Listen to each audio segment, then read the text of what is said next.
Your cat, the one curled on your couch, blinking lazily at the world, may have never been truly domesticated. The creature needing your blanket at midnight might not have been bred to serve humans, but instead shaped by ancient rituals, mystical devotion, and sheer feline autonomy. For centuries, we believed cats were simply useful pest controllers that humans invited into our homes once agriculture took root. But two new studies have cracked open that comfortable story and unleashed a much wilder, more ancient truth. One that leads us through forgotten tombs, cultic mummification chambers, and across trade routes of the ancient world. This is the untold story of the domestic cat. And it begins not in the wheat fields of the Fertile Crescent, but in the shadowed temples of ancient Egypt, or possibly even deeper into the sun-baked wilds of North Africa. For decades, the dominant theory was simple. As humans began settling into early farming villages across the Fertile Crescent, they created a new ecological niche. Granaries full of grain, which attracted rodents, which in turn attracted wildcats. These wildcats, especially the African wildcat, Felis libica, lingered near human settlements, taking advantage of the abundant prey. Humans, in turn, tolerated these stealthy hunters. Over generations, a mutualistic relationship formed. Friendly, less skittish cats thrived, and thus began the long journey toward domestication. A powerful piece of evidence came from Cyprus, a 10,000-year-old grave where a human had been buried with a cat, side by side. It seemed to mark the dawn of domestication, proof that humans and cats were already bonded in the early Neolithic period. Cyprus, just off the coast of modern-day Turkey and Syria, became ground zero for the cat origin story. The Levant, part of the Fertile Crescent, was already known for the domestication of plants and animals. So the idea that cats joined the agricultural revolution made sense. But there was a problem, one that went unchallenged for years. No one had ever genetically proven that these early cats were true ancestors of the domestic cats we know today. That changed in March 2025. Two landmark studies were published on bioRxiv, the preprint science server. Though still awaiting peer review, these studies provide the most comprehensive genetic analysis of ancient cats to date. Both were led by paleogeneticist Marco De Martino at the University of Rome Tor Vergata. His team analyzed cat remains from Anatolia and Southeast Europe, dating from 11,000 to 2,300 years ago. Using advanced genome reconstruction techniques, they were able to peer deep into the DNA of these ancient felines. And what they found shocked them. These cats were not the ancestors of modern house cats. They were not early domesticated felines at all. Instead, they were European wildcats, Felis sylvestris, which had naturally interbred with African wildcats in regions where their ranges overlapped. But these hybrids remained wild in behavior and likely had little to no interaction with humans as companions. We successfully reconstructed nuclear genomes of several Neolithic cats from Anatolia and Southeast Europe and proved that these cats are European wildcats, said De Martino. They were likely exploited for food, pelts, or ritual practices, he added. This revelation shattered the long-held Fertile Crescent hypothesis. If early cats in Europe and the Levant were not domesticated, then the true ancestors of today's house cats must have emerged elsewhere. Attention then shifted south to North Africa, and especially to Egypt.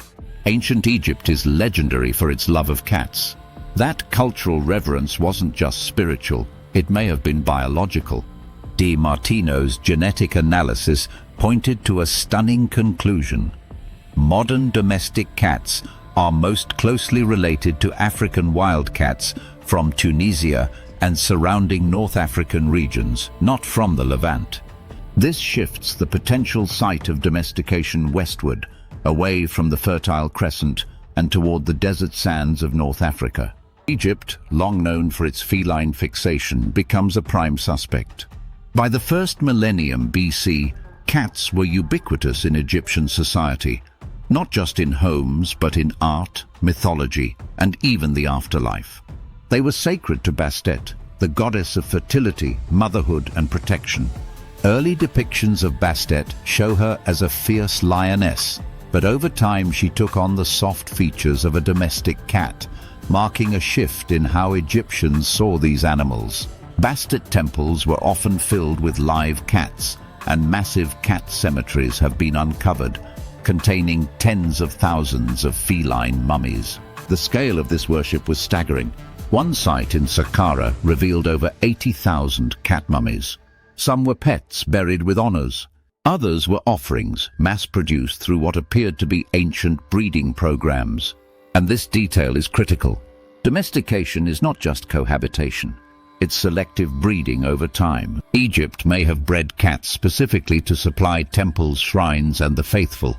In doing so, they may have inadvertently shaped the behavior, appearance, and genetic lineage of the domestic cat. So how did cats leave Egypt and go global? The answer lies in trade. Egypt was a hub of Mediterranean commerce. Ships traveled from Alexandria to Greece, to Rome and beyond, often carrying cats as both cargo and crew.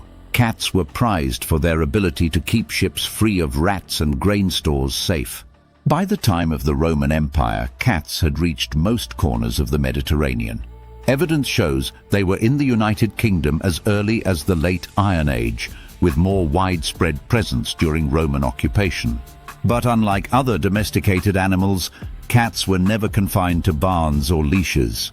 They came and went as they pleased, mingling with wild populations, blurring the genetic lines between domestic and feral.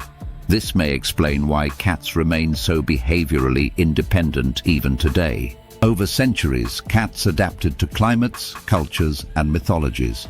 In Norse folklore, they pulled the chariot of Freya.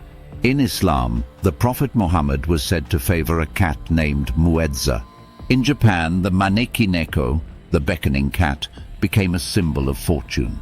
Everywhere cats went, they shaped and were shaped by human beliefs. Yet one question has always remained: where exactly did the domesticated cat begin? Despite the growing evidence pointing to Egypt, there's still one glaring omission. We don't yet have reliable DNA from Egyptian cat mummies. We believe that Egypt remains the best candidate as the birthplace of domestic cats, given the extensive extant iconographic evidence, but we have no genetic data from Egypt to demonstrate that, noted De Martino, who was a co-author on both 2025 papers. Jonathan Lossos, evolutionary biologist at Washington University in St. Louis and author of The Cat's Meow, emphasized the importance of filling that gap. The lack of genomic data from ancient or modern cats in Egypt is the big question mark that needs to be answered. When that is added, it may swing genetic support back to the out-of-Egypt hypothesis. Until those genomes are sequenced, the mystery remains open. But all signs point to a scenario where cats were domesticated not by accident, but by ritual. Not slowly, but systematically. Not in grain fields, but in temples. And perhaps that explains why cats are the way they are. They didn't become domesticated like dogs. They didn't evolve for service or submission. They were revered, worshipped, pampered, and allowed to thrive on their terms. To this day, cats remain semi-domesticated. They are genetically close to wild cats. They retain their instincts, their independence, their silence and stealth. They don't obey, they observe. When you see a cat blinking at you slowly from a windowsill or grooming itself in a sunbeam, you're not looking at a creature molded for servitude. You're looking at an animal shaped by gods, by cults, by empires, and somewhere deep in its DNA it remembers. So the next time your cat stretches across your keyboard or curls at your feet, think of Bastet, think of Saqqara, think of the wild sands of North Africa and the genetic threads that connect your pet to ancient temples. And know this, that little purr might just echo from the very heart of human history. Want more science stories that uncover the untold and the extraordinary? Hit subscribe, because the past isn't just written in bones. Sometimes it's written in fur.